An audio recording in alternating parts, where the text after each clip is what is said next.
사랑하는 우리 기름동 식구 여러분, 결국 우리는 어떤 사람이 되려 하나 하면 능력 있는 사람, 겸손한 사람이 되는 게 아닙니다. 우리는 단단한 그리스도인이 되려고 하는 겁니다. 단호한 그리스도인이 되는 게 목적입니다. 그러니까 상대의 어떤 심기를 거스를까봐 노심초사하는 가톨릭 신자가 좋은 게 아니라 단단하고 단호한 가톨릭 신자가 더 좋다는 겁니다. 나 자신과 다른 사람들 그리고 하느님에 대해서 좀 더 알게 되었다고 고백합니다. 또한 더 온전히 하느님께 의탁하는 법을 배웠다고 고백합니다.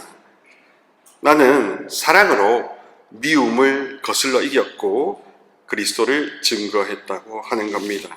부모님이 자녀가 상처가 많다고 해서 어이구 하잖아요. 그럴수록 자녀가 더 병든답니다. 정신과 의사가 말하기를 정서적 비만이라고 해가지고 삼성서울병원의 유한욱이라는 소아정신과 의사 선생님이 말하기를 자기가 많은 상처를 입고 컸으니까 부모가 되어가지고 아들이나 딸이 할 거를 미리 다 이렇게 간섭해서 미리 다 선제 조치를 해놓는 부모님이 결국 누구를 데리고 오냐? 자기 아들, 딸을 정신과에 데리고 오더래요. 왜? 그 아들, 딸이 회복 탄력성, 곧 쓰러졌다 넘어져서 자기가 자기 인생을 경영할 능력의 그 발육을 빼앗아 버렸으니까. 그래서 결국 자기가 캥거루 마음이 되는 겁니다.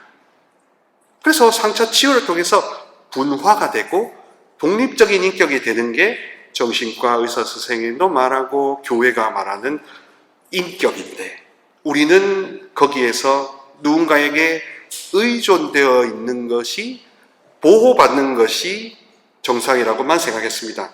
보호를 받아도 치유를 받고 보호를 받는 것이지 보호만 받는 게 정상은 아닌 겁니다. 성 아우구스티노가 이렇게 말합니다. 인간과 죄인은 서로 다른 존재다. 하느님께서는 인간을 창조하셨는데 인간 스스로 죄인을 만들어냈다. 그러니까 인간과 죄인이 다르다. 인간은 원죄 이전의 인간입니다.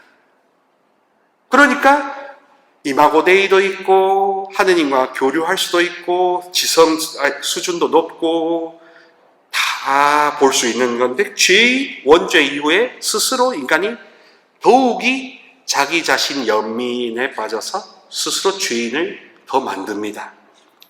예수님이 보실 때는 그들의 죄만을 보지 않으시고 바로 인간을 보십니다.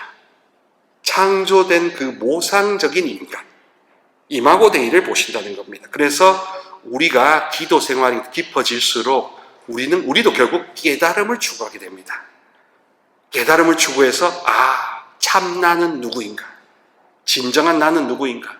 누구의 아내, 누구의 딸내미, 누구 집안의 몇째 딸내미, 이런 관계 안에 있는 것 이전에 나는 누구인가?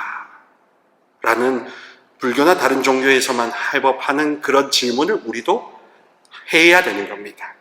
할 수 있는 종교입니다. 그래서 예수님이 그 참나를 회복시켜 주셨다는 게 나날이 얼마나 깊은 감동인지를 겪어봐야 됩니다. 그래서 우리는 정말로 스스로를 자유롭게, 자비롭게, 그리고 무엇보다 자격 없는 내가 용서와 치유의 은총을 받는다라는 것을 통해서 100% 수용하고 100% 항복하고 100% 치유를 받아야 하는 존재입니다. 누구부터요? 나부터. 괜히 급하고 조급하다고 해서 기도를 하지도 않았는데 다른 사람을 살린답시고 주접을 떠지 마세요. 그럴수록 다 같이 망하는 겁니다. 인간과 죄인은 다르다.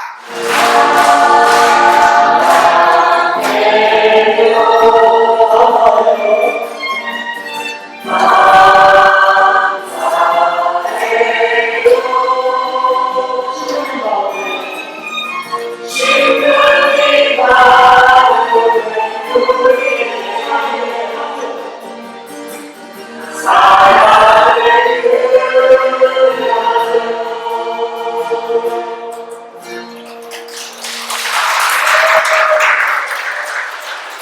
안녕하십니까? 네, 올해 두 번째 뵙겠습니다. 여러분들과 함께 나눌 오늘의 주제는 바로 용서가 어려울 때라는 책의 제목입니다. 2015년 바오로딸 출판사에서 나왔고, 스콧 허드라는 성공의 사실 이제 가톨릭으로 옮겨오신 그 성공회 출신의 우리 신부님이, 스콧 허드라는 신부님이 지으신 책을 이제 번역해서 2015년에 용서가 어려울 때라는 책에 출간이 되었습니다. 그래서 오늘 나눌 핵심 주제는 바로 용서에 대한 이야기입니다. 여러분, 용서라는 것은 도덕적인 개념일까요? 아니면은 생명의 길일까요? 계명입니까? 생명입니까? 용서는 생명입니다. 근데 우리 한국 사회는 어떻습니까? 도덕주의가 굉장히 우세하죠. 그래서 한국 사회는 도덕의 관념, 윤리의 관념, 사회 질서의 관념에서 모든 말씀과 가르침을 해석을 많이 했습니다. 그러다 보니까 약하게 느껴졌던 것이 바로 생명의 힘이 무엇인지, 생명의 빛이 무엇인지 우리 다 체험해보지 못했다는 그런 부작용이 있었습니다. 오늘 제가 나눌 이야기를 통해서 용서는 계명과 도덕의 문제가 아니라 생명, 살고 죽는 문제라는 것을 이해하시면 좋겠습니다. 용서는 힘듭니다. 책의 내용을 보러 들어가겠습니다. 우리의 타락한 본성과 반대되는 일이기도 하거니와 겸손과 용기와 인내가 매우 필요할 뿐더러 위험 부담까지 갖고 있기 때문입니다. 그렇다고 해서 용서를 안 하려고 하면 그것은 세상에 슬픔을 보내는 일밖에 더 되겠습니까?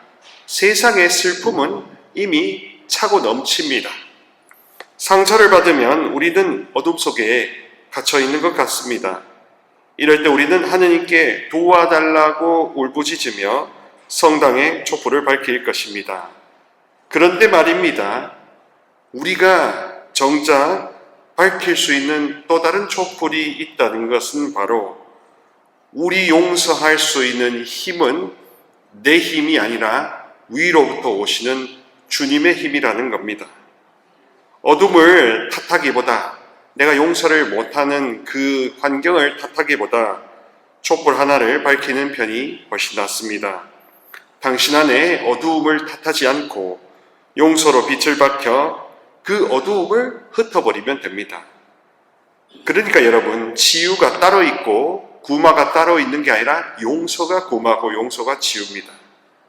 그러나 사람들이 용서가 이 본성, 우리 악에 기울이는 본성을 거슬러야 되는 위험 부담이 있으니까, 힘드니까 그거 두고 좀 더 편한 다른 방법이 있지 않나 하고 더 헤매게 되었는 겁니다. 그게 바로 점술이에요. 그게 바로 주술이에요. 그러나 주술과 점술을 가면 갈수록 이 근본적인 돌파, 이 근본적인 치유인 용서라는 근본 치유에서 더 멀어지게 됩니다. 그래서 더 깊은 감옥에 갇히게 된다는 겁니다. 용서는 다른 사람에게 주는 축복일 뿐만 아니라 하느님의 영광을 드리는 겁니다. 용서가 하느님께 찬양을 드린다는 겁니다. 또 용서는 우리 자신의 건강과 행복과 거룩함을 위해서도 필요합니다. 이런 말이 있습니다. 정의는 받을 만한 것을 받는 것이다. 자비는 받을 만한 것을 받지 않는 것이다. 은총은 받을 자격이 없는 것을 받는 것이다. 그러니까 용서를 받는 은총은 우리가 받을 자격이 없는데 받는 겁니다. 형제자매 여러분, 사실 우리는 이 계시 종교는 자격을 논하고 뭔가 내가 자질을 논하는 것 자체가 속임수라는 겁니다. 자격이 없는데도 받는 게 바로 은총이라는 것이죠. 그래서 무상의 공짜 선물이라고 합니다. 존재는 항상 그렇습니다. 우리 인생은 좋은 선물이다. 하나님의 선물이라는 그 빛과 선에서 항상 진리가 시작됩니다. 어둡고 슬프고 상처가 모든 내 삶의 시작이 아닙니다. 설령 내가 상처와 어두움이 있는 삶을 살아왔다 하더라도 반드시 이 가톨릭 교회의 교리가 가르쳐 주시는 그 진리를 이어가셔야 됩니다. 가톨릭 교회교리서 376항에 보면 원죄 이전에 모든 게 완벽하고 아름다운 상태, 죄를 짓지 않을 수 있던 자유가 더 강하고 질병조차 걸리지 않을 그 권리가 보장되었던 충만한 상태를 두 글자로 원의라고 합니다. 뭐라고요? 원의. 뭐라고요? 원의. 뭐라고요? 원의. 영어로는 original justice, 그리고 한자로는 근원 원자의 오를 의자라고 됩니다. 이 원의가 보신이 좋았다라는 창세기 1장 31절의 말씀이고, 원의 다음에 따라오는 게 바로 원죄였던 겁니다. 그러나 여러분들 많은 경우 용서를 이야기하면서 원죄만 생각하고 내 죄만 생각하고 죄만 생각했기 때문에 용서가 안 됐던 겁니다. 용서는 쉽게 말하면 원죄 이후의 상태에서 원죄 이전에 원의로 회복되기 위한 약이 되는 겁니다. 오작교가 되는 겁니다. 그래서 무지개가 되는 겁니다. 우리 인생은 그렇게 참으로 좋은 선물인데 이 원죄를 통해서 우리가 잘못 오해하게 되는 이 죄에 대한 개념, 특히 원죄에 대한 개념을 우리는 너무 당연한 걸로 믿었던 겁니다. 아우구스티노 성인조차 원죄를 이야기할 때 원죄가 만들어지는 이유는 바로 그리스도만이 이 모든 것을 구해내실 수고 치유하실 수 있는 완벽한 의사다라는 것을 더 돋보이게 하려고 하는 거거든요. 원의로 돌아가게 해줄 수 있는 유일무이한 핵심 닥터, 그분이 바로 예수 그리스도라는 겁니다. 그래서 원죄 이야기할 때 죄를 지을 자유를 자유의지로 이야기하지 않고 죄를 거부할 자유를 자유의지로 설정했던 겁니다. 그러나 많은 경우 여러분, 죄를 지을 수도 있는 자유가 자유의지다라고 하면서 죄를 짓지 않을 선택을 하시라 하고 교육과 강론을 많이 들으셨습니다. 그렇죠. 그런데 저는 조규만 주교님의 그 원죄론 책에 있는 내용을 그대로 여러분에게 알려드립니다. 원래 죄를 짓지 않을 자유가 자유의지였던 겁니다. 그러니까 죄와 상관없이 살 수 있는 자유가 원의 에덴 동산의 상태였고, 그때는 질병도 걸릴 이유가 없었고, 그때는 아주 높은 수준으로 아주 똑똑하기 그지없었다는 겁니다. 그래서 그 낙원의 상태를 잃어버렸다 해서 실낙원이라고 하죠. 세 글자 뭐라고요? 그 실낙원을 에덴 동산에서 쫓겨나서 죄와 죽음이 어둠과 사망 권세 밑에 그늘진 곳에 슬픔의 골짜기에서 살아가는 겁니다. 우리가 로사리오 바칠 때 성모님한테 하는 슬픔의 골짜기에서 우리들의 성모님 불쌍한 저희를 이인자로 눈으로 보소서 하고 이 슬픔의 골짜기에 있는 우리를 보시라 하는 겁니다. 그래서 이 모든 슬픔과 죄와 어두움과 모든 상처와 이 이성이 이렇게 다운그레이드 된 것, 이 모든 것을 원의로 회복시키는 게 구원이다 이겁니다.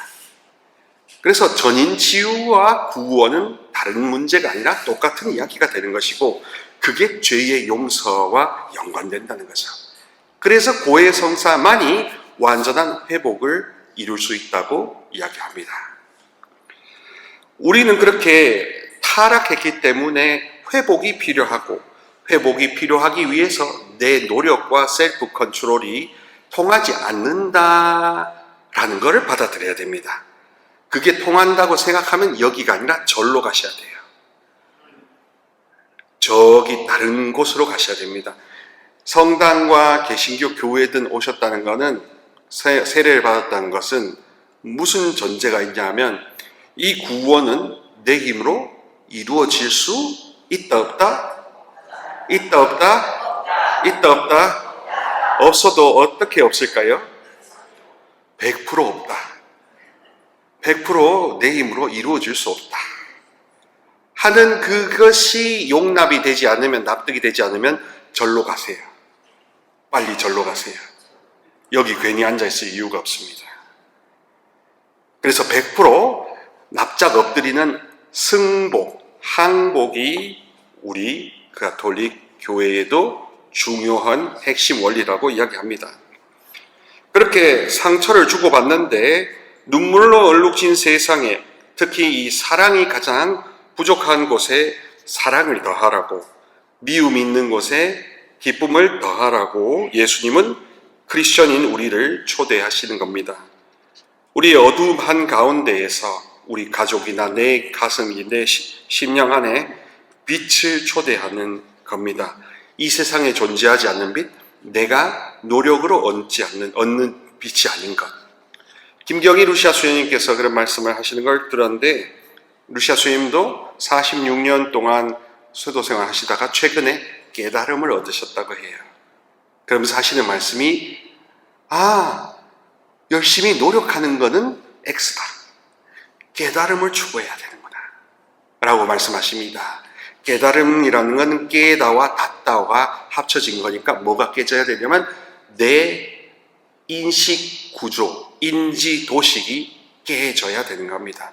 그래서 여러분, 상처가 있거나 연세가 드실수록 자꾸 과거 이야기만 하시는 경우가 많아요. 그건요, 여러분, 사실은 아직 해방되지 않은 겁니다. 아직 예수 그리스도와 완전히 일치되지 않은 상태라는 겁니다. 예수 그리스도의 성령을 계속 모시고 사는 사람은 과거를 볼 겨를이 없어요. 지금 어떻게 나와 1대1 접촉하시는가, 역사하시는가, 그거 알아차리기도 시간이 부족합니다. 우리는 용서는 계명의 문제고 치유는 생명의 문제고 성체 성사는 따로 문제다 하면서 자꾸 복잡하게 만들었던 겁니다. 그러나 원리와 원죄론을 알면 사실은 모든 게 생명으로 집약되어 있다는 것을 알 수 있습니다. 따라서 성체 성사가 생명을 살리고 용서를 더 힘을 북돋아 주려고 하는 그런 성사라는 것을 더 알아들으시면 좋겠습니다. 그래서 치유가 용서고 용서가 성체 성사와 연결되고 성체 성사는 다시 치유를 하속하니 이렇게 선순환이 아주 빨리 돌아가는 거죠. 가끔씩 우리들은 이렇게 말합니다. 용서를 얼마게 했는지 알고 싶다. 치유가 얼마나 됐는지 알고 싶다 하고 자꾸 어떻게에 대해서 질문을 하십니다. 여기에 대해서 이 책에서는 이렇게 설명합니다. 다음과 같은 질문들에 대하여 나의 긍정적인 예스가 얼마 정도로 나오는지를 확인해 보라는 겁니다.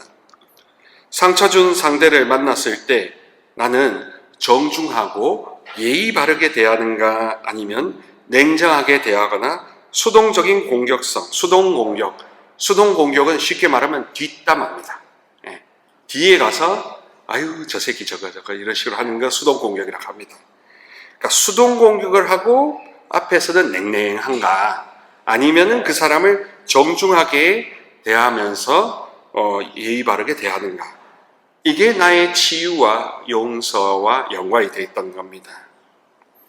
그리고 그것도 가식적인 것이 아니라 사심 없이 꾸밈 없이 진짜 그런 것이 진짜 치유이고, 그래야 여러분 그 영혼 앞에서만 그러실 게 아니라 집에 와서 잘 먹고 잘 자고 잘 살 수 있습니다. 상대에 대해 험담하거나 나쁜 소문을 퍼뜨리는가 아니면 흉보고 싶은 마음을 꾹 참거나 더 나아가 상대에 대해 긍정적인 이야기까지도 내가 할 수 있나? 상대를 위해 심지어 기도하는가? 고통과 분노 때문에 여전히 괴로운가? 내 안에 어디에선가 아직도 복수를 원하고 있는가? 용서하려고 갖은 노력을 했음에도 여전히 괴로워서 음식이나 술, 문란한 성생활 등 부정적인 행동으로 괴로움을 잊으려 하지는 않는가? 아니면 어느 정도 평화를 느끼고 있는가? 모임에서 우연히 상대를 만났을 때 신경이 곤두서거나 흥분하지 않을 수 있는가? 상처를 받던 그 당시에는 하느님이 대체 어디 계시며 뭘 하고 계시나? 나한테는 관심도 없으시고 나를 사랑하지 않으시는구나 라고 생각했을 겁니다. 그러나 시간이 지난 이제는 그 힘들던 순간에도 만약에 우리가 하느님의 손길을 청하고 치유를 받으면 그러면 내가 성장할 수 있었으며 그 상황을 허락하신 하느님께 감사하게 될 겁니다. 그리고 고통의 순간이 은총의 순간이라고 항상 하듯이 정답처럼 이야기할 수 있고 용서할 수 있는 기회를 우리 받았음에 또한 감사하게 되는 겁니다. 이런 결함으로 나는 더 단단한 그리스도인으로 성장할 수 있는 겁니다. 사랑하는 우리 기름동 식구 여러분, 결국 우리는 어떤 사람이 되려 하나 하면 능력 있는 사람, 겸손한 사람이 되는 게 아닙니다. 우리는 단단한 그리스도인이 되려고 하는 겁니다. 단호한 그리스도인이 되는 게 목적입니다. 그러니까 상대의 어떤 심기를 거스를까봐 노심초사하는 가톨릭 신자가 좋은 게 아니라 단단하고 단호한 가톨릭 신자가 더 좋다는 겁니다. 나 자신과 다른 사람들 그리고 하느님에 대해서 좀 더 알게 되었다고 고백합니다. 또한 더 온전히 하느님께 의탁하는 법을 배웠다고 고백합니다. 나는 사랑으로 미움을 거슬러 이겼고 그리스도를 증거했다고 하는 겁니다. 그리고 용서라는 표현이 우리 주님에게도 저희에게 잘못한 일을 저희가 용서하오니 저희 죄를 용서하시고 할 때 그 용서하다라는 라틴어 동사는 디미테레라고 합니다. 디미테레. 따라 보실까? 디미테레. 디미테레. 디미테레. 알파벳이 D-I-M-I-T-T-E-R-E 디미테레라고 하는데 디미테레라는 라틴어 동사의 뜻은 상처를 나에게서 떠나보내다 라는 겁니다. 그래서 용서는 주도권이 누구에게 있어요? 자기 자신한테 있는 겁니다. 근데 용서가 반드시 화해로 연결되나요? 아닙니다. 연결 안 된다고 해서 실망하나요? 실망할 필요가 없습니다. 화해가 내 힘으로 되는 게 아니기 때문에, 원래 그런 거기 때문에. 그래서 빨리 화해가 이루어지지 않았다고 조급해할 필요도 없습니다. 다만 빨리 용서 혹은 깊이 용서, 하여튼 용서는 자기 자신한테 연관되어 있죠. 그래서 상처, 어두운 기억, 과거에 매여있는 이 족쇄, 종살이를 나는 떠나보낼 권리가 있습니다. 왜 우리는 그럼 용서해야 할까요? 우리는 한 사람도 예외 없이 모두 상처를 받으며 삽니다. 그리고 우리의 신앙은 고통을 준 상대를 용서하라고 어쩌면 반강제적으로 가스라이팅을 하고 있습니다. 계명인 것처럼 이야기하면서. 그리고 고해소에서도 한참 제가 고해 사지로 들어보면 빙빙 돌아가지고 결국에는 자기가 잘못한 거는 엑기스라 야대금 놔두고 그러면 결국에는 용서하라고 했지만 용서가 안 된다고 또 오시고 또 오십니다. 그녀가 무슨 짓을 했듯이 얼마나 여러 번 같은 짓을 반복했든 사과를 하기는커녕 잘못을 인정하지 않는다 해도 용서하라는 우리는 강론과 교육을 많이 들었습니다. 그런데 우리가 관과했던 게 뭡니까? 바로 우리 자신을 위해서 용서해야 된다는 겁니다. 따라해보실까요? 용서는 매우 이기적이다. 용서는 매우 이기적이다. 용서는 매우 이기적이다. 나 같은 사람이 살기 위해서 용서를 하는 겁니다. 그리고 또 내 노력과 내 힘 아니라 나를 살리시는 분의 힘에 힘입어 나를 용서하고 치유해달라고 조르는 겁니다. 자격 없는 내가 치유 은총, 용서 은총을 받는 겁니다. 주변 사람들과 고통을 준 당사자를 위해서도 용서해야 되지만 제1번 이유가 나를 살리기 위해서 용서라는 것을 치유 은총을 기도로 전하는 겁니다. 그래서 결과적으로 출구 전략으로 하나님의 더 큰 영광을 위하여 영광을 드리기 위하여 용서를 하는 겁니다. 용서는 알의 문제가 아니라 결심의 문제요. 선물이고 또한 용서는 프로세스입니다. 용서는 열매가 아닙니다. 치유의 과정입니다. 먼저 용서는 결심입니다.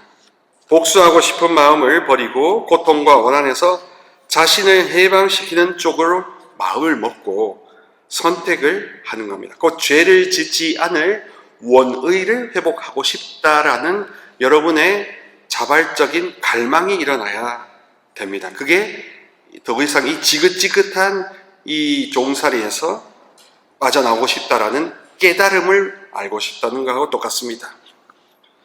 용서는 또한 과정입니다. 원한이 사라지게 하는 데 시간이 걸립니다. 빨리 되려고 할수록 덜 치유가 되더라고요. 그래서 항상 저한테 질문하십니다. 안수만 받으면, 묵주기도 얼마 하면, 하면, 그거는요, 한국 사람들만의 종특입니다. 어떤 종특이냐? 빨리 자기가 컨트롤하고 싶은 종특입니다. 민족적 종특입니다. 다른 나라는 없어요. 그래서 어떻게 됩니까? 빨리 그냥 KTX 지나가듯이 했다라는 걸로 만족합니다. 나는 치우기도 했다, 용서했다. 근데 왜 또 와?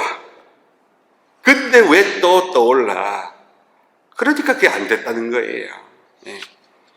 병원, 아산병원 아무리 많이 다녀봤자 제대로 암세포가 박멸이 안 돼 있으면 나는 여전히 암 진행 중이잖아요.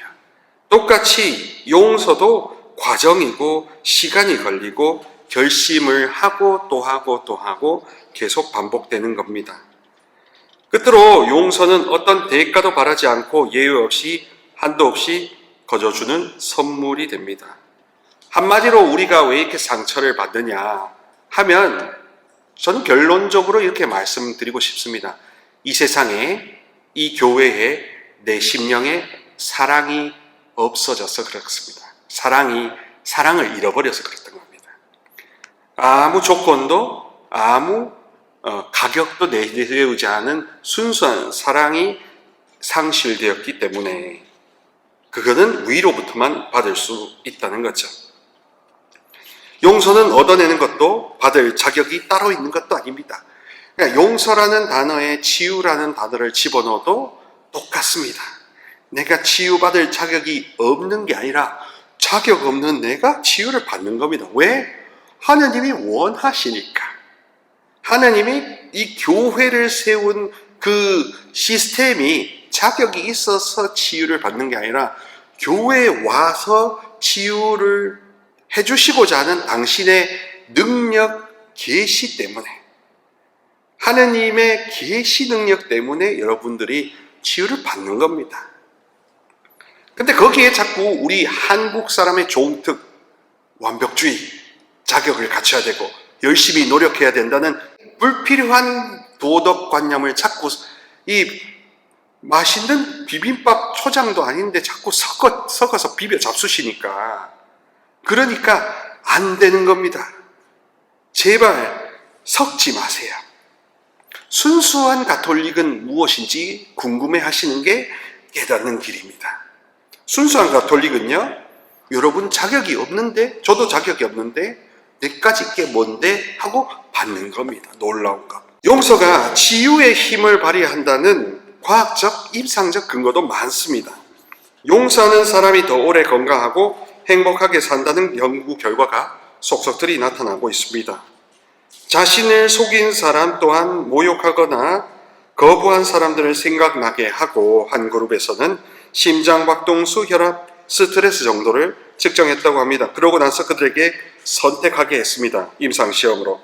자, 그래서 용서를 떠올린 사람은 다시 평온함을 느끼고 혈압이 떨어지고 자신을 잘 통제하게 되며 심장박동수와 혈압이 낮아졌습니다. 그런데 용서하지 않으면 면역체계가 약해지고 우울증, 심장마비, 만성요통, 그리고 암 발생 위험률이 높아진다고 합니다. 그래서 실제로 서울대학교 병원에 보면 정신종양학이라고 있습니다.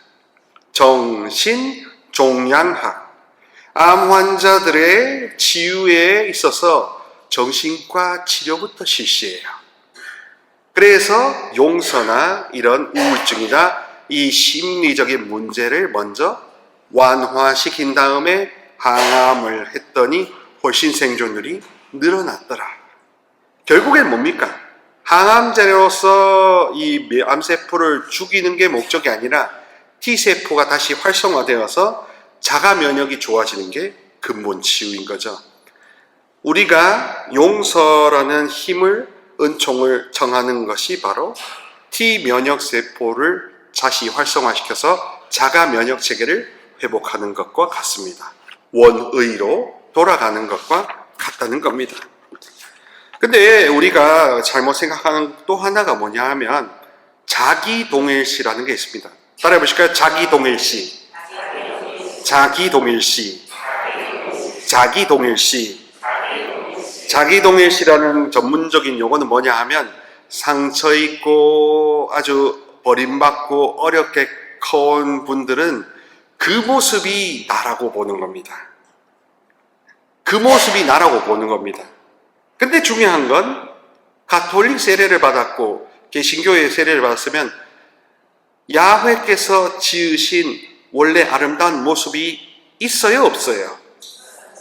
그 있다는 것이 여러분에게 어떠한 영향을 미치냐 하면 참나가 있다는 겁니다. 참자아가 있다는 겁니다. 그래서 내가 이렇게 살았기 때문에는 환경 탓이 전부 다 거짓으로 판명날 수 있다 없다? 있다는 겁니다. 그래서 모든 나의 생각과 강박관념과 신경증적인 것, 정신적인 것, 우울증, 이렇게 살았으니까 저렇게 살았으니까 라는 사주팔자, 운명 모든 게 다 전면 폐기될 수 있다는 겁니다. 전부가 쓰레기장으로 안녕하고 보내질 수 있다는 겁니다. 이게 바로 거듭난 쇄신 완전 치유라는 거죠. 자, 그래서 자기동일시라는 걸 알아야 됩니다. 내가 이런 부모님에서 이렇게 걷고 저런 부모님에서 저렇게 걷다는 것은 한국 사람인 나의 이야기입니다. 그러나 거기에 빠져 있는 것, 세례받은 나는 신자로서 야훼께서 지으셨을 때 나의 모습은 요렇게럼 살도록 내버려 뒀나. 이거보다 더 아름다운 내 참나가 있지 않을까. 있거든요. 그걸 5글자로 이마고데이, 하느님의 모상이라고 하는 겁니다. 이마고데이라는 건 보신이 좋았다라는 교리적인 게 아니라 그게 실제로 여러분 치유, 구원과 직결되는 거예요. 불교나 다른 종교만 참나를 찾는 게 아닙니다. 우리도 참나를 찾는 종교예요. 템플 스테이 하듯이 소울 스테이 하고 피정집 가서 하는데 결국 우리도 원죄 이전의 상태, 나의 개인 구원사 안에서 내 모든 트라우마 이전 상태의 이 푸네우마, 이 살아있는 푸네우마, 안전한 아름다움의 숨결이 넘치는 이 상태가 있다는 것을 가정해보고 믿어보고 그거를 찾기 위해 거슬러 가는 겁니다. 그래서 기도로 싸워보는 겁니다. 그게 바로 용서라는 치유의 오작교예요. 이 용서에는 이런 용서도 있습니다. 따라해볼까요? 예수님, 당신의 이름으로 저를 사랑하고 축복합니다. 아멘. 제가 아는 어떤 분한테 이 기도를 시켰더니만, 하루 종일 하라고 했더니만 시작하자마자 입을 다물어가지고 하루 종일 누워 있었대요. 왜? 머리로만 써왔던 사람은 자기 자신이 마음에 들지 않아요. 외롭게 살았던 사람은, 혼자 모든 걸 다 책임졌던 사람은 자기 자신을 용서할 수 있을까요? 없을까요? 없어요.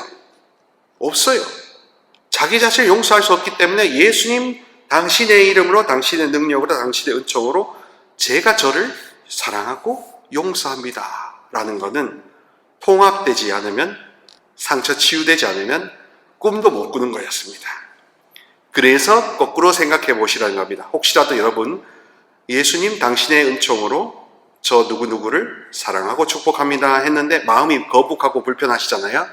그러면 여러분은 아직 해방된 게 절대 아닙니다. 그래서 자기 동일시라는 것은 결국 거짓자라는 뜻도 되는 겁니다. 이 책에도 이렇게 말합니다. 내가 겪은 불행은 나 자신을 규정하기도 한다. 다시 말해 나라는 사람의 정체성이 나의 상처와 동일시 될 수 있다는 사실이다. 성적 트라우마를 입은 사람, 어떤 여성은, 성적 트라우마 입은 여성은 자기는 더러운 걸레라는 식으로 벌써 인식이 박혀 있습니다. 그러면은 그거 이전의 상태, 더 원래의 이마고 대의를 회복할 가능성이 야훼께는, 예수님께는, 성령께는, 마리아께는, 교회에는 여전히 희망의 다리를 닫지 않고 있는데, 문을 닫지 않고 있는데, 근데 스스로 자기가 자기 동일시에서 나는 세상에 쓸모없는 여자야 라고 스스로 자기를 정죄하는 겁니다. 이것이 바로 생지옥이죠. 그러나 예수님은 가늠한 여인도 난 너에게 죄를 묻지 않는다 할 정도로 용서에 한이 없는 분이고 치유에 적극적이신 분이신 거예요. 나는 그저 버림받은 배우자, 부모에게 인정받지 못한 자녀, 부당한 대우를 받은 직장인, 그리고 모든 분들이 다 6.25 이후에 부모님을 만나서 태어나셨으니 전쟁 트라우마도 여러분 안에 다 숨어 있는 겁니다. 지금 한반도의 분단 상황도 사실 우리에게 알게 모르게 전쟁 트라우마를 계속 지키고 있습니다. PTSD라고 하죠. 전후 외상 트라우마.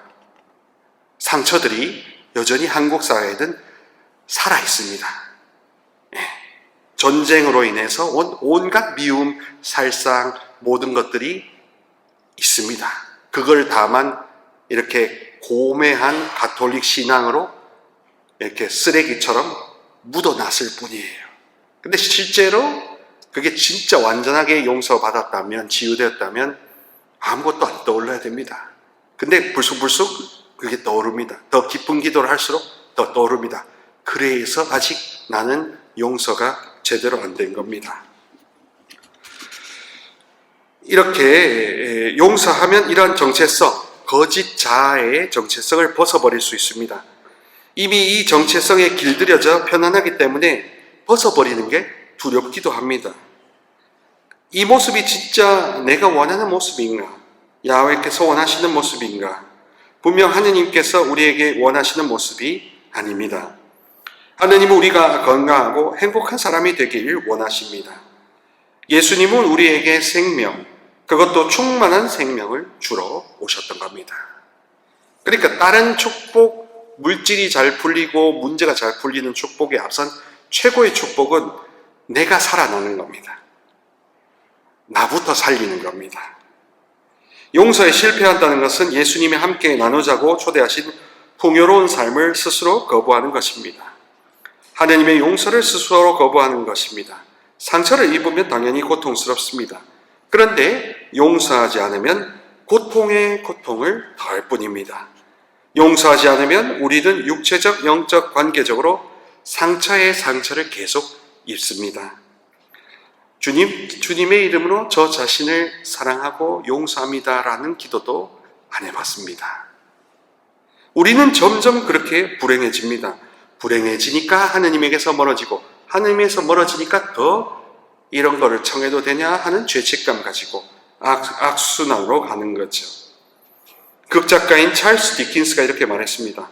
내게 상처 준 사람들을 용서하려는 마음이 없다면 내 삶이 의미 있는 방식으로 나아가고 있다고 볼 수 없다. 모두 우리는 의미 있는 삶을 살기를 원하는데 그러려면 필요 없는 고통을 반드시 치유받아야 합니다. 행복해지기를 원하고 동정보다 사랑받기를 누구나 원합니다. 하느님과 가까이 있기를 그래서 필요로 합니다. 그렇기 때문에 용서할수록 자기 자신까지 용서할수록 하느님께 더 가까운 사람이 되는 겁니다. 내가 내 자신을 용서하지 않고 나의 자발적인 자가 면역을 높이려고 하지 않으면 하느님께로 멀어지게 됩니다. 특히나 어렸을 때 하느님에 대한 이미지가 우리 부모의 이미지와 많이 겹친다는 것 잘 아시지요? 그래서 결국 나를 용서하는 것에는 나의 아빠, 엄마를 용서하는 것과도 연관됐고, 그것이 많은 경우 모든 불상명의 질환들을 낫게 합니다. 요즘에 제가 만나는 영혼들 중에서 병원에 가서 MRI하고 진단했는데 아무것도 안 나온다는 사람들이 그렇게 많아요. 예. 불상명, 그러니까 이게 밝힐 수 없는, 이름 밝힐 수 없는 그런 아픈 영혼들이 많습니다. 그 대부분 왜 그럴까 보면 용서, 특히 자기 자신 용서, 자기 상처 치유에 등한시했던 영혼들이 그렇더라고요. 그리고 그 상처를 준 부모와의 자기와의 매듭에 풀리는 것에 대해서 기도하지 않았던 영혼일수록 알 수 없는 질병에 시달려서 병원을 이리저리 전전긍긍합니다. 용서는 그렇게 하느님을 분노하는 분, 심판하는 분뿐만 아니라 하느님의 존재 자체를 생각하지 않은 사람들에게도 용서는 감동을 줄 수가 있습니다. 자신을 아는 것이 곧 자신을 사랑하는 것, 자기를 치유하는 것이 자기를 사랑하는 것. 그래서 여러분, 우리는 불교나 다른 종교와 다르게 우리는 자기를 사랑하는 종교입니다. 자기 애가 이기적인 게 아니에요. 이기적인 게 아니에요. 이기적인 건 다른 사람을 죽든지 말든지 무관심할 때 그게 이기적입니다. 근데 무관심하지 않으면 이기적일 수가 없는 겁니다. 근데 무관심한 것과 이기적인 것을 동급으로 써서 내가 나 자신을 살리는, 용서하는 것을 하면 안 되는 줄로 압니다. 그게 감옥이었던 겁니다. 자, 그래서 C.S. 루이스는 이렇게 말합니다. 그 라이언 킹을 쓴 C.S. 루이스라는 극작가는 이렇게 말합니다. 그리스도인이 된다는 것은 용서할 수 없는 사람을 용서하는 것을 의미한다. 하느님께는 이미 여러분 안에 있는 용서할 수 없는 모든 것을 용서하셨기 때문이다. 용서할 수 없는 것을 용서받는다 할 때 일단 나의 상처, 나의 죄를 먼저 떠올려야 됩니다. 저 사람이나 하느님이 저 사람하고 어떻게 하는가는 아닙니다. 이게 바로 우리가 생기는 구세주병입니다. 여러분은 문제가 없고 여러분이 보는 사람이 불쌍하니까 그 사람 위해서 기도를 해줘야 된다는 게 대단한 교만이거든요. 그게 사기예요. 그게 속박입니다. 여러분 기도하는 기도자를 죽이려고 하는 고급 전략입니다. 어둠에. 여러분이 살아야 끊임없이 기도해줄 기도줄이 계속 늘어날 텐데 여러분이 여러분을 살리는 기도를 마다하고 다른 사람들의 기도를 자꾸 괴고 메우려고 하면 여러분은 죽어나는 거죠. 그래서 여러분이 퍼낼 샘물이 말라 비틀어지게 하는 게 요즘 시대에 있는 아주 고단수의 어둠의 전략이라는 겁니다. 예수님은 그래서 너도 살리고 그 사람도 살리기 위해서 너부터 상처 치유받고 용서를 받아야 된다라고 이야기하시는 겁니다. 게다가 가톨릭 교회교리서 2844항에서 이렇게 말합니다. 당한 모욕을 더 이상 느끼지 않고 잊어버리는 것, 망각하는 것은 우리의 능력을 넘어서는 일이다. 우리의 죄와 상처는 과거에 있고 그 과거에 있는 것을 자꾸 현재로 가져오고 과거의 영향력에서 한 번도 벗어난 적이 없으니 이거를 이 기도의 어떤 은사를 통해서 해방받고 싶어서 오셨잖아요. 그러나 더 요즘 시대의 전략을 말씀드리면 자기가 자기 자신을 위해 기도하지 않고서는 못 벗어나더라고요. 옛날 방식으로 대응하셔서는 요즘의 진화된 어두움을 절대로 못 이기신다는 걸 저는 뼈저리게 느끼고 있습니다. 내가 나 자신을 위해서 기도하지 않으면 제가 아무리 안수를 드려도 아무리 기도해 와도 말씀을 전해도 도로묵 초기화가 되는 꼴을 엄청 많이 봤습니다. 왜냐하면 여러분의 인생의 드라이브를 운전 핸들을 제가 쥐고 있는 게 아니잖아요. 그래서 하느님의 뜻도 그렇고 원래 그런 거기 때문에 내가 나 자신을 용서하는 나의 기도, 그거를 강조하고 안수는 별로 안 해드립니다, 저는.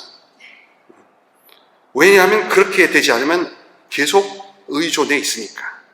그래서 역으로 저는 반대적인 방향으로 갑니다. 스스로를 용서하지 않고서는 아무것도 치유받을 수 없다는 겁니다.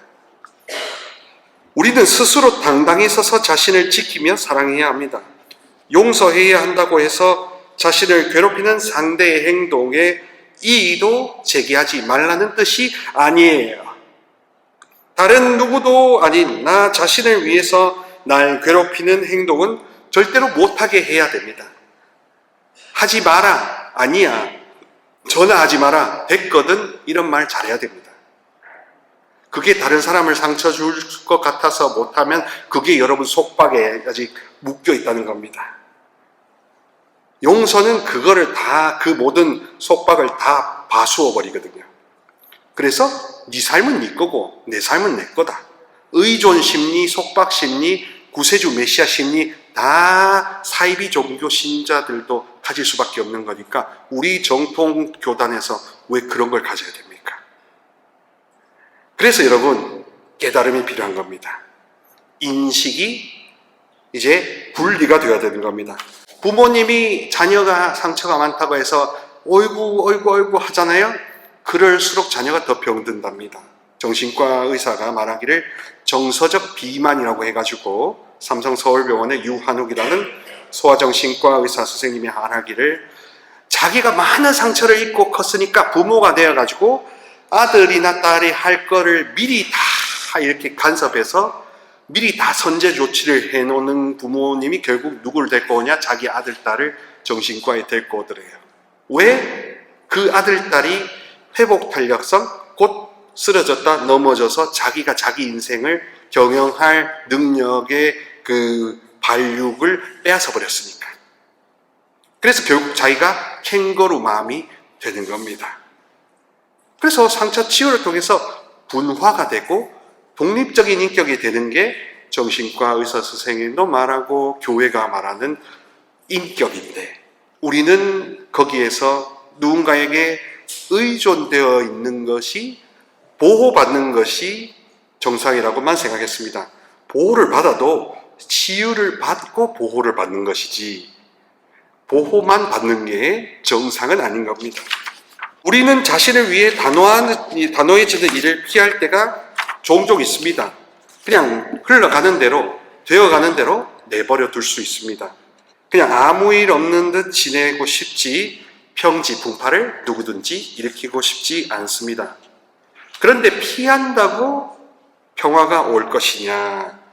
괴로움이나 분노, 실망, 양심의 가책만 쌓이고 두통이나 궤양에 시달릴 뿐입니다. 우리 자신을 보호하는 것은 악한 일이 절대 아닙니다. 내 자신을 치유하고 나를 단단한 그리스도인으로 변화시키기 위해서 주님, 저 자신을 사랑하고 용서합니다. 저의 모든 상처와 저의 모든 죄를 용서해 주소서라고 용서의 은총을 날마다 구하는 것, 그것을 위해서 기도의 모든 것들을 다 통일시키는 것보다 급선무가 없다는 뜻입니다. 우리 자신을 보호하는 것은 하느님 원하시는 소원이기 때문입니다. 다른 사람에게 상처를 주려는 것이 아니라 상처받지 않게 자신을 단단하게 지키는 것은 하느님이 원하신다는 겁니다. 상처를 받았다는 건 분명히 중요한 일입니다. 그러나 그것은 절대로 괜찮은 일이 아닙니다. 용서는 자신의 고통을 부정하는 것이 아니라 자신에게 일어난 일을 묵과하거나 아무 일도 일어나지 않는 듯 가장하는 것도 아닙니다. 내게 상처 입힌 상대의 책임을 면하게 해주려고 하는 것도 옳은 일이 아닙니다. 상대는 여전히 그의 행동에 대해 해명할 의무가 있으며 책임이 있습니다. 그래서 마하트마 간디는 이렇게 말합니다. 약한 자는 절대로 용서할 수 없다. 용서는 강한 자의 상징이다. 그래서 여러분, 용서는 일단 의지적인 결심입니다. 의지의 행동이 요구됩니다. 그러나 의지의 힘에만 되고 의존돼서는 안 됩니다. 우리에게 필요한 게 바로 있습니다.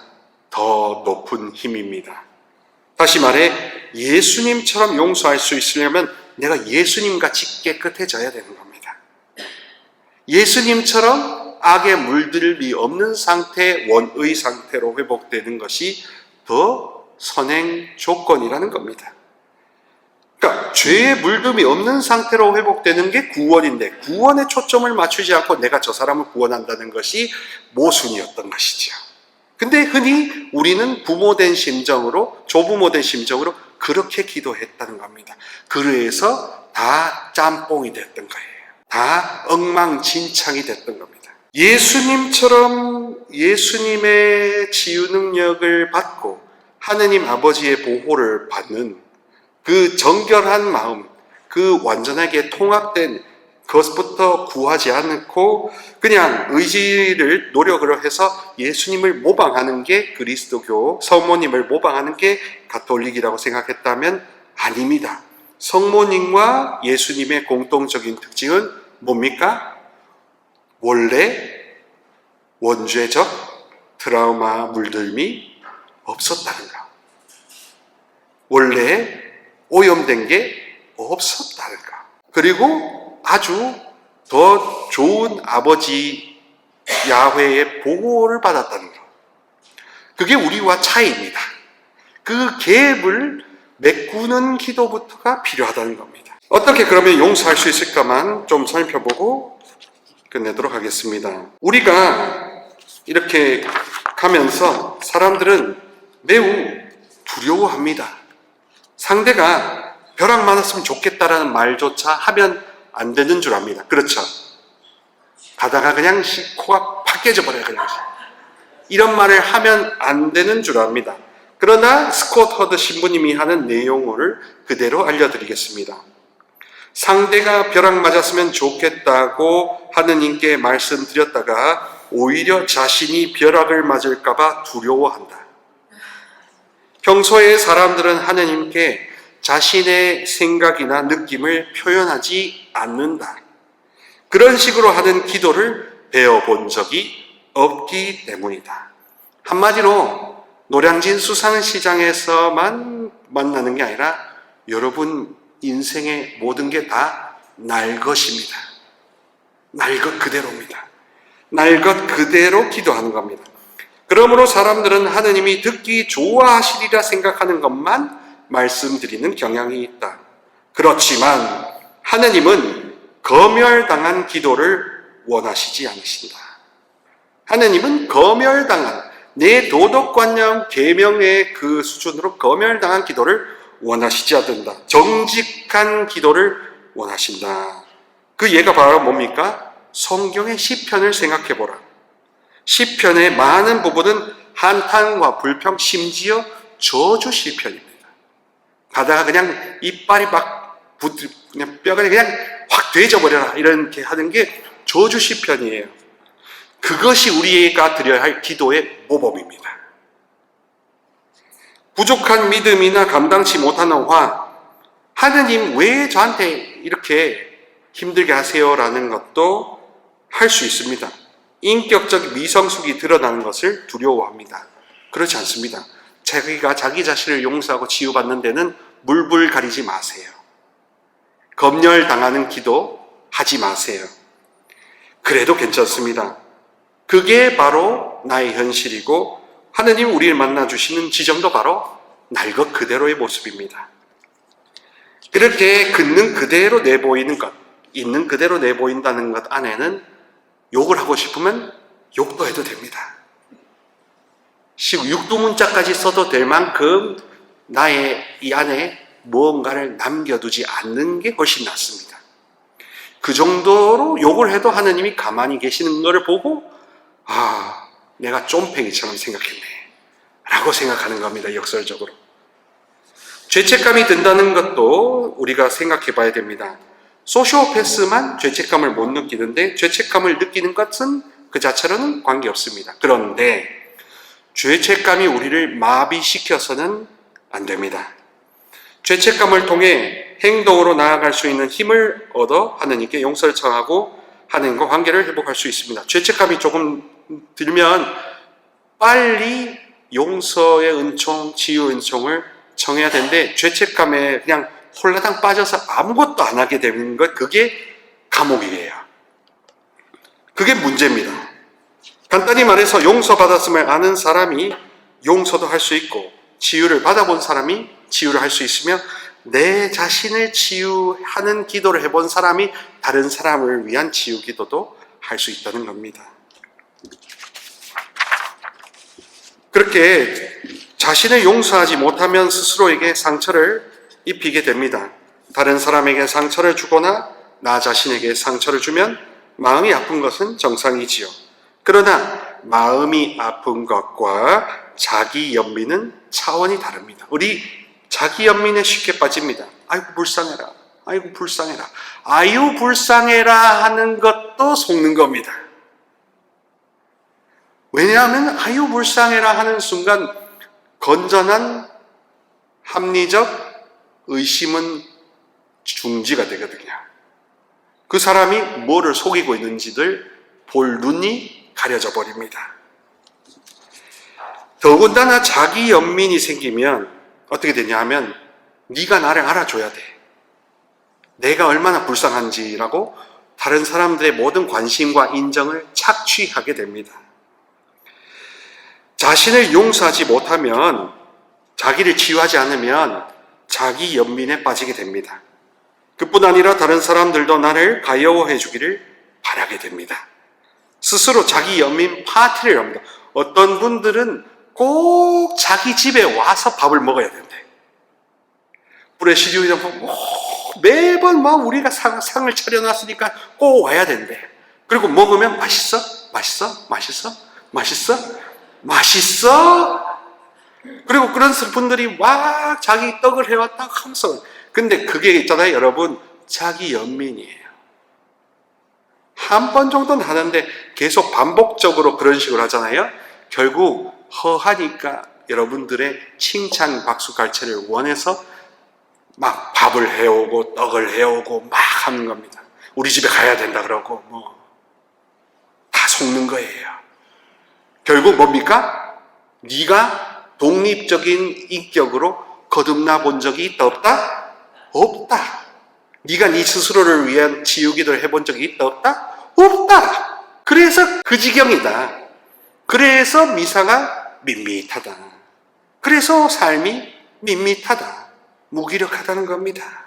그래서 이 연민 파티를 벌인 사람은 두 가지 선택을 합니다. 하나는 무기력해지거나 하나는 고행 파티를 합니다. 갑자기 자기 자신은 부자격자락하면서 막 기도를 한다든지 자기 자신한테 막 형벌적으로 단식을 시킨다든지 불필요한 고행을 한다는 거죠. 성 아우구스티노가 이렇게 말합니다. 인간과 죄인은 서로 다른 존재다. 하느님께서는 인간을 창조하셨는데 인간 스스로 죄인을 만들어냈다. 그러니까 인간과 죄인이 다르다. 인간은 원죄 이전의 인간입니다.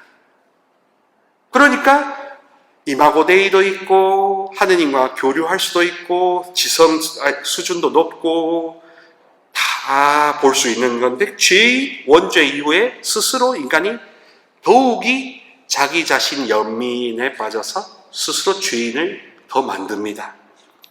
예수님이 보실 때는 그들의 죄만을 보지 않으시고 바로 인간을 보십니다. 창조된 그 모상적인 인간, 이마고 데이를 보신다는 겁니다. 그래서 우리가 기도 생활이 깊어질수록 우리도 결국 깨달음을 추구하게 됩니다.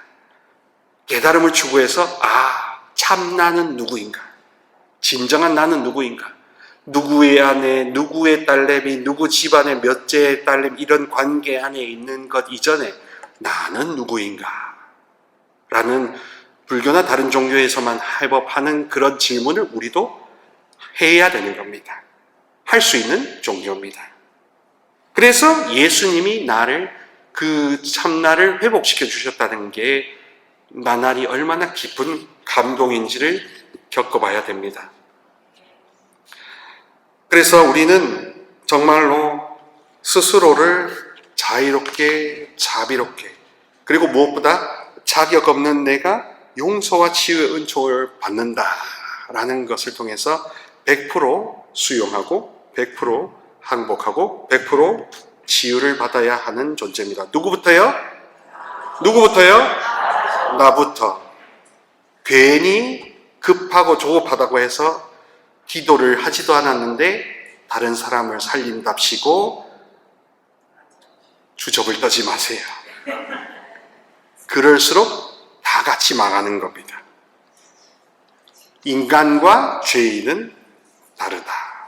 영광이 성부와 성자와 성령께 성부와 성자와 성령의 이름으로 감사합니다.